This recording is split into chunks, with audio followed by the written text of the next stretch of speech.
Get it started. Get it started. It's fighting and it's crashing. It's crashing terrible. Oh my! Get out of the way, please. It's burning, bursting into flames, and it's falling on the morning fast. And all the folks between it. This is terrible. This is one of the worst catastrophes in the world. Oh, it's frightening.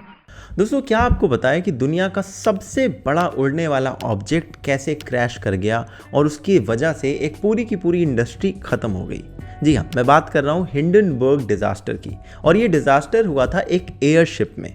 अच्छा, airship की कहानी बड़ी interesting है। 1700s का time था, France में airship बनने शुरू हुए।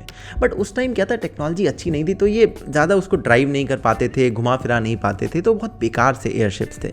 1900s में ज़ेपलिन नाम की एक कंपनी थी जिसने इस एयरशिप को बहुत ज़्यादा मॉडिफाई करके इम्प्रूव करा। ये जर्मन कंपनी थी। अब इस मॉडिफाइड एयरशिप का एक वर्जन निकल कर आया 1936 में, जिसका नाम था हिंडनबर्ग।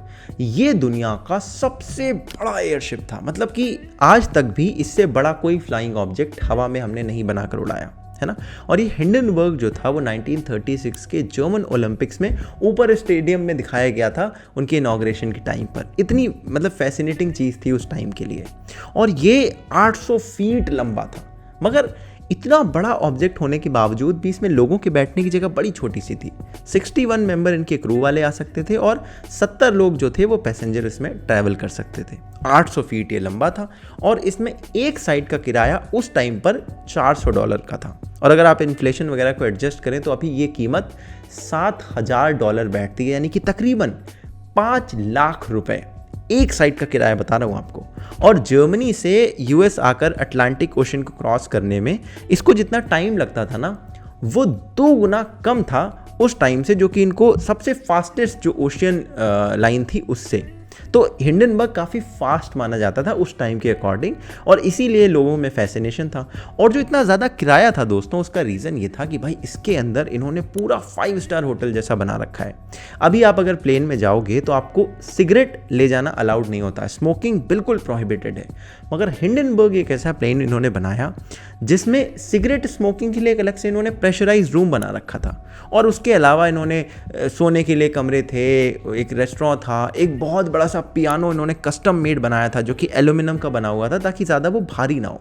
तो इन्होंने पियानो भी प्लेन के अंदर रखा हुआ था। तो आप समझ सकते हैं एक लग्जरी ट्रैवल था और उस टाइम के लिए एक फैसिनेशन था, तो बहुत अमीर अमीर लोग इसमें ट्रैवल करते थे। मगर इसके साथ एक डिज़ास्टर हुआ, जो दिन था 6 मई 1937 का। इस दिन सुबह 7 बजे के आसपास इसको यूएस पहुंचना था, मगर रास्ते में हो गई भाई बारिश वगैरह और काफ़ी ज़्यादा बिजली वगैरह कड़कने लगी, तो काफ़ी इसकी पहुंचने में डिलेज आ गए। और उन डिलेज की वजह से 12 घंटा लेट शाम के 7 बजे पहुंचा मई में। और ये जब यूएस में जहाँ पर इसको उतरना था वहाँ पर ये पहुँचा, उसके बाद इसमें आग लग गई। और ऐसी भीषण आग लगी कि कुछ मिनटों में ये पूरा जलकर खाक हो गया। और यहीं से ही एयरशिप्स का जो पूरा काम था वो दुनिया में ख़त्म कर दिया गया। कहा गया कि भाई अब कोई एयरशिप नहीं बनाएगा। अच्छा, ये आग क्यों लगी, इसके पीछे कई सारे कारण बताए जाते हैं, मगर उन कारण को समझने से पहले आपको समझना होगा कि ये शिप बनता कैसे था। तो देखो, एक स्ट्रक्चर होता था ऐसे बलून के जैसा एल्यूमिनियम का, अंदर से वो पूरा एल्यूमिनियम स्ट्रक्चर होता था। और उसके एल्यूमिनियम रखने का वजह था कि भाई इसको हल्का रखना है ताकि ऊपर इसे उड़ाया जा सके। और मैंने आपको बताया ना, बहुत छोटी सी जगह थी लोगों के बैठने के लिए, और जो इतनी खाली जगह थी उसको गुब्बारों से भरा जाता था। 16 कॉटन के बलून्स लगते थे जिसके अंदर हाइड्रोजन भरी जाती थी। इतने बड़े बड़े बलून्स में हाइड्रोजन भरने का रीज़न ये था कि हाइड्रोजन बड़ी लाइट होती है, तो जब इतने बलून्स में आप भरोगे तो अपने आप प्लेन ऊपर उड़ने लगता है।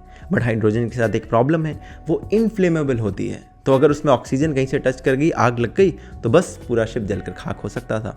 और कुछ ऐसा ही होता यहाँ पर प्रतीत होता है। अच्छा, पहले जर्मनी ने सोचा था कि हम हाइड्रोजन नहीं भरेंगे, हम इसमें हीलियम भरते हैं ताकि हीलियम में आग लगने का खतरा भी नहीं है और वो हल्की गैस भी है। बट प्रॉब्लम ये थी कि भाई उस समय हीलियम पूरा का पूरा यूएस प्रोड्यूस करता था और यूएस जर्मनी में चल रही थी लड़ाई, तो यूएस ने हीलियम सेल करना बंद कर दिया।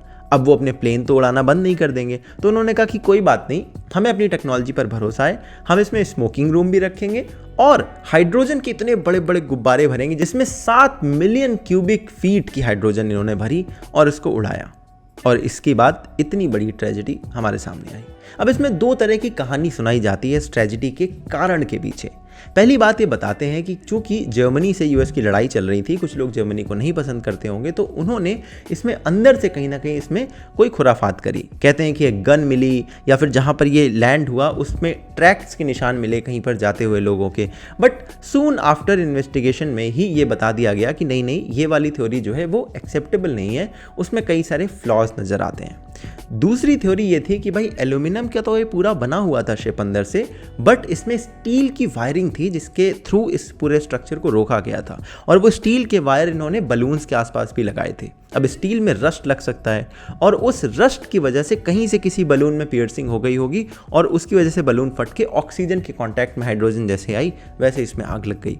और तीसरी थ्योरी ये बताते हैं कि देखिए उस दिन ये प्लेन 12 घंटे से डिले चल रहा था और रास्ते में काफ़ी बिजली वगैरह भी कड़क रही थी, तो स्टैटिक चार्ज कहीं ना कहीं से रहा होगा जिसकी वजह से इस हाइड्रोजन से उसका मिक्सचर हुआ कहीं पर और इस प्लेन में आग लग गई। और एक बार ये टेल एंड पर आग लगी थी 4 और 5 नंबर के बैग के बीच में, और एक बार वो आग पकड़ी तो पूरा बीच में जो इसमें शाफ्ट जाती थी उसके थ्रू ये आग आगे तक गई और पूरा का पूरा प्लेन कुछ सेकंड्स में ही जलकर खाक हो गया। इतनी बड़ी ये डिजास्टर थी, मगर इसमें भी सब लोगों की जान नहीं गई। कुल इसमें 36 लोगों की जान गई थी, जिसमें 22 केबिन क्रू के मेंबर थे, एक वो क्रू का मेंबर था जो कि जमीन पर था जहां पर ये प्लेन गिरा, और बाकी पैसेंजर्स थे। अच्छा, इसकी आपको बहुत सारी फुटेज देखने को मिलेगी। उसका रीज़न ये है कि उस समय हिंडनबर्ग को लेकर बहुत क्यूरियोसिटी थी, तो जब ये लैंड करने वाला होता था तो वहाँ पर बहुत सारे लोग आते थे, बहुत सारे कैमरामैन भी रहते थे, न्यूज़ वाले लोग भी रहते थे देखने के लिए कि ये कैसे लैंड कर रहा है, कैसे उतर रहा है। इसीलिए ये भले ही सबसे खतरनाक एक्सीडेंट ना रहा हो पूरे हमेशा किसी भी एविएशन ट्रेजेडी का, मगर ये सबसे ज़्यादा टेलीवाइज्ड इंसिडेंट रहा है क्योंकि पूरा का पूरा कैमरा पर कैप्चर हुआ था। और उसमें शिकागो में एक रेडियो होस्ट थे जिन्होंने इस पूरी इंसिडेंट को अपने शब्दों में बयां भी करा था, और उसके बाद वो चीज़ लाइव नहीं टेलीकास्ट हुई थी बट रात में टेलीकास्ट हुई थी, जिसके ज़रिए शिकागो के लोगों को इसके बारे में पता चला। तो उनकी ही आवाज़ आप मोस्ट टीवी रिकॉर्डिंग या फिर आप कोई भी न्यूज़ देखते होंगे तो इस क्लिप के साथ उनकी ही आवाज़ को मर्ज करके आपको सुनाया जाता है। तो 1937 में ये डिज़ास्टर हुआ और 2019 में आकर फाइनली जो इसके लास्ट सर्वाइवर बचे थे इस पूरी डिज़ास्टर के, उनकी भी मौत हो गई।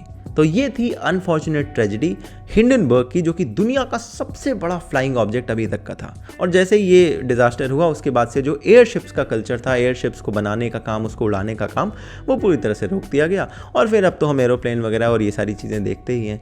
मगर एयरशिप्स कितनी कूल टेक्नोलॉजी अगर आप देख कर देखें, कितना बड़ा सा शिप होता है, नीचे उसके विंडोज़ वगैरह लगी रहती हैं और इसके अंदर पूरा एकदम लग्जरी का एनवायरनमेंट। अगर इस तरह की ट्रेजेडी ना होती और शायद हम और चीज़ें इंप्रूव कर जाते, शायद आज हम हीलियम यूज़ कर रहे होते, तो क्या पता आज हम इस तरह के एयरशिप्स और उड़ते हुए देख पाते।